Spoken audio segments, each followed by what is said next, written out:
The Genes of Wrath, Redemption. Episode 1. Frozen Eden, a sci-fi podcast, written by Greg Mandanis. Episode 1. As we embark on this immersive storytelling experience, the talented team at Playwright invites you to join us on a journey unlike any other. Renowned screenwriting instructor and visionary behind Disney's The Simpsons pipeline, Mike Disa shares his insight into the art of crafting compelling narratives.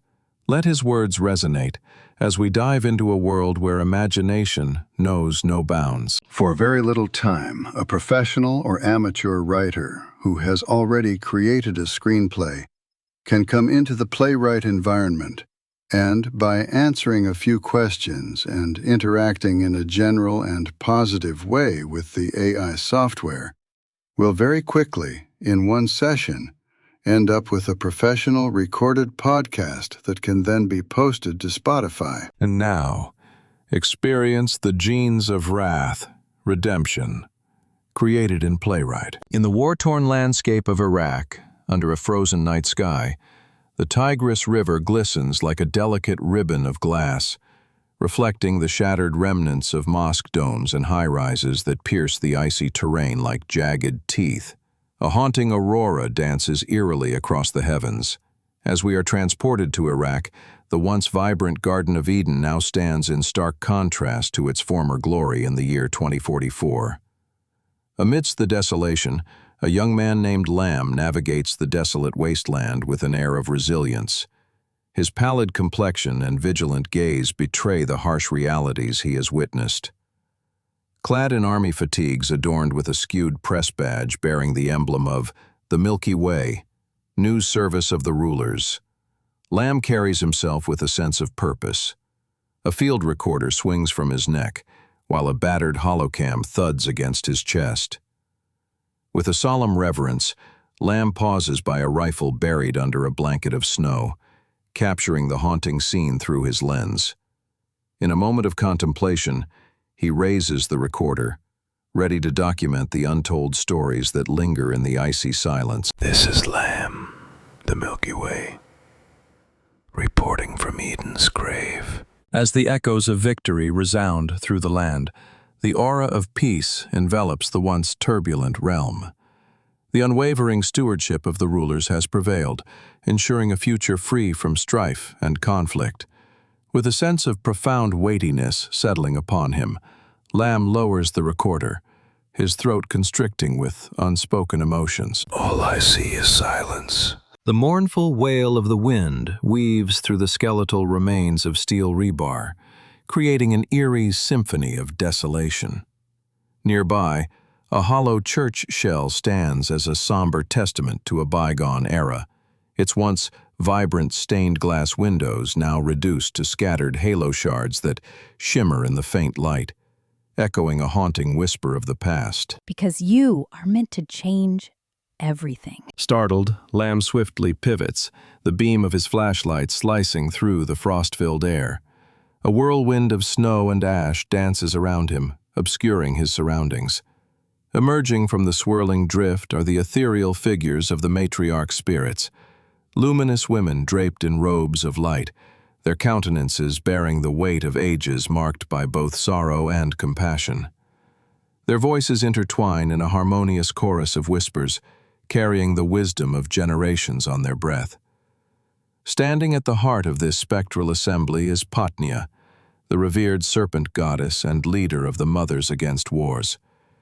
Radiating regal warmth, she holds a staff entwined with shimmering silver serpents, symbolizing both power and protection. Lamb, you were cloned to serve the rulers. You were never meant to be bound by their chains. Your destiny is to soar beyond their grasp. Resonates the voice of Patnia, her words cutting through the air with a sense of liberation. Feeling a surge of conflicting emotions, Lamb anchors himself, his ingrained indoctrination sparking within him like a dormant flame reigniting. I serve President War Nation. The 10 rulers. The words order, purity, dominion hang in the air like an unyielding decree, a stark reminder of the forces that seek to control and dictate the course of existence. And yet you rehearse your lines. To no one. In a moment of pause, a tranquil beat fills the space as the ethereal presence of the spirits envelops the surroundings, infusing the air with a gentle warmth that causes the frost to gradually recede from a nearby vine, symbolizing a subtle shift in the balance of power. What do you want from me? Only truth, and the courage to follow your own path. The whisper of Patnia lingers in the air, a gentle reminder of the inner strength needed to embrace one's true purpose. In the distance, a faint metallic thunder reverberates across the desolate ruins, underscoring the harsh reality of the world they inhabit. Continuing their journey through the frozen wasteland, Lamb and the spirits ascend a ridge, their eyes beholding a haunting sight below. Baghdad lies entombed in ice, its once bustling streets now frozen in time. The skeletal bridges stretch like ribs across the icy landscape, while the convergence of the Tigris and Euphrates rivers meanders towards a distant horizon, shrouded in ash and despair. Your masters call this stewardship. We refer to it as a wound. The spirits intone solemnly, their voices carrying a weight of collective sorrow and acknowledgement of the deep scars etched into the land. The rebels poisoned air and water. We had no choice but to respond. They told you the rebels poisoned the world. Did they reveal to you the ones who traded our forests for greed, who ignited the heavens in pursuit of profit? Patnia's inquiry hangs heavy in the air, probing the depths of Lamb's knowledge and conscience. Feeling the weight of their questions, Lamb swallows hard, his attempt to respond swallowed by the howling wind that carries away his words. You aren't evil, Lamb. You belong to them, but you are not truly of them. There lies a distinction. The spirit's gentle yet profound revelation resonates with a sense of clarity. A soft, ethereal glow begins to pulse across the snow-covered landscape, distinct from the distant aurora borealis, hinting at a presence much closer and more enigmatic. Come and see. Through Lamb's perspective, captured on the holocam feed, the matriarch spirits manifest as enigmatic lens flares and surreal refractions, their presence defying conventional interpretation. The intricate patterns of Patnia's staff appear as a complex ribbon of code that eludes the camera's understanding, leaving Lamb unsettled by the inexplicable phenomena. As Lamb lowers the cam, his senses still reeling, the scene transitions to a snow-covered field, punctuated by a gaping bomb crater. In a moment of eerie tranquility, a living vessel descends from above, its organic form characterized by flowing curves and skin that shimmers like rippling muscle in the light, landing with a resonant thud that echoes like a heartbeat. A ramp extends from the vessel, and two robed women step out. Sister Ariel possesses the hands of a healer and the discipline of a soldier, her gaze unwavering and her breath steady in the face of uncertainty. Sister Rhea exudes a vibrant energy, her impulsiveness tempered by a fearless warmth that radiates from within, illuminating the desolate landscape with her presence. Patnia, ruler patrols, 4 clicks west. Hi, Mr. Lamb. You look freezing and confused. Welcome to Thursday. Walk with us or walk alone. The frost chooses for you if you don't. Lamb looks down at his ruler's seal stitched over his heart, looks up at the vessel's warm light. He steps toward the ramp, stops. If I go with you, what does that make me? A question finally answered. Wind gusts hard. Lamb climbs aboard. He picked the brave door. As the wind gusts fiercely, Lamb gazes down at the insignia of his rulers stitched over his heart, a symbol of the allegiance that has defined his existence. His eyes then lift to meet the gentle glow emanating from the vessel before him, a beacon of warmth amidst the frigid landscape. With a resolute determination, Lamb takes a step towards the waiting ramp, his decision marked by a moment of hesitation. The ramp securely closes behind him, enclosing Lamb within the vessel as it ascends into the silent expanse above. Within the vessel's interior, Lamb finds himself in a spacious airlock, leading to a shimmering corridor that seems to breathe with life. The walls exude a pearlescent sheen, glistening with moisture that dances like living droplets. In a gesture of curiosity and wonder, Lamb reaches out to touch the wall, feeling its surface yield to the warmth of his palm, a sensation that transcends the boundaries of the ordinary and ushers in a new chapter of his journey. It's alive. Ships that breathe don't starve their passengers. You were taught love makes us weak. Here, within these boundless realms, you will discover that it is love that empowers us to transcend all limitations. Echoes a profound truth that resonates within the depths of Lamb's being, heralding a transformative journey of enlightenment and understanding. Able to do what? To tell the truth, even when it breaks us. From inside the Mothers Against War's vessel's observation bat, a curved window frames Earth, a dead pearl under aurora. The ship arcs sunward. If Eden is gone, why not let it die? Death is never the end of a story, only the end of a chapter. He's a Chapters guy, huh? I like order. Then you'll like what comes next. In a gesture of reverence, Rhea directs Lamb's attention towards a second viewport, where the enigmatic planet Venus emerges from the veils of murky clouds, bathed in an unexpectedly soft and mysterious glow. Venus is acid sky and furnace ground. Once, yes. We are not prisoners of the past, but pioneers of the future. Potnia's words carry a sense of liberation, challenging Lamb to embrace the limitless possibilities that lie ahead. Within the chapel-like chamber crafted from the vessel's hull, Lamb stands at the entrance, observing the serene setting, adorned with benches and a tranquil basin of water. 4 enigmatic figures, known as the Mothers Against Wars, MAWs, sit in contemplative silence, their presence imbued with a profound sense of purpose and wisdom. Lamb hesitates, pausing at the threshold as he grapples with the significance of this encounter. Sit, stand, doubt. We do not seek to take away your inquiries. Potnia and the MAWs assert, respecting Lamb's autonomy and journey towards understanding. Driven by an unseen force, Lamb finds himself compelled to kneel before the MAWs, a gesture of reverence that transcends conscious understanding, signaling a deeper connection unfolding within him. Do you know the difference between power and authority, Lamb? Power is victory. Authority. The entitlement to govern. The concept of power and governance hangs in the air, its implications echoing through the chambers of the vessel and the hearts of those within. Authority is the right to serve.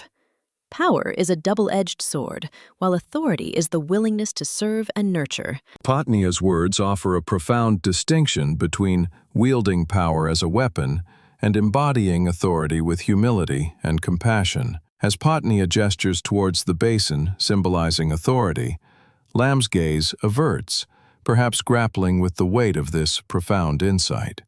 In the vast expanse of orbit, the vessel navigates through a river of dancing auroras, guiding its course towards a mesmerizing spiral of radiant particles that form a celestial gateway woven from threads of light, beckoning towards an unknown realm of possibilities. The enigmatic wisdom of the Maws hints at the transformative nature of seeking knowledge and enlightenment. As the vessel glides into the radiant spiral gateway, the surroundings shift dramatically as the ocean miraculously parts, revealing a mystical causeway that emerges from the depths. The stone pathway comes to life, pulsating with a subtle heartbeat, guiding the ship to a serene landing with a soft exhalation, marking the beginning of a new chapter in their journey. Do not be afraid of what you will feel. The world calls Atlantis a myth. Only those who possess an insatiable thirst for truth will uncover its hidden depths. Entering the gates of Atlantis, a city of bioluminescent towers curved like shells. Water threads sing along walls, gates open, waiting.